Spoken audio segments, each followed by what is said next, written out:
As part of China's urbanization plan, the government is now pushing for 60% of the country's population to be living in cities by 2020. And to do that, Beijing is reforming its household registration system, better known as Hukou. For the latest on this, we go over to Serena Diaram, who is standing by in Shanghai. Serena.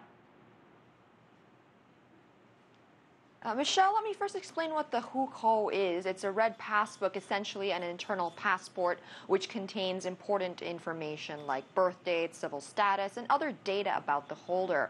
Now, attached to the Hukou are benefits including healthcare and free education, but these benefits can only be claimed if the holder lives in the place where he or she is registered, and that can make things difficult for some people. For example, let's say you're a rural worker who has moved to the city. In order to have full access to schools and hospitals in the city at subsidized cost, you must have an urban hukou.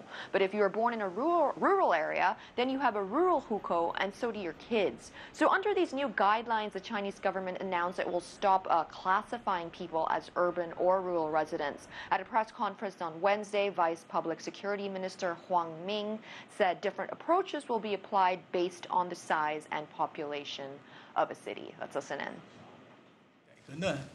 A general and important objective of this reform is to provide urban hukou for 100 million migrant workers and other permanent residents who live and work in cities but don't have hukou.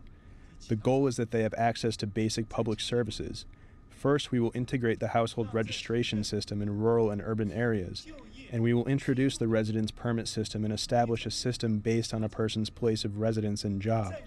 And we will establish a population database for interdepartmental information sharing. The Hukou is an internal passport, as I mentioned. In the past, it has helped to control the flow of people and reduce costs in cities while allowing the middle class to keep their privileges. But migrant workers say the system has not been fair, and they do hope the new reforms make a difference. Michelle. Okay, thanks as always, Serena Diaram in Shanghai.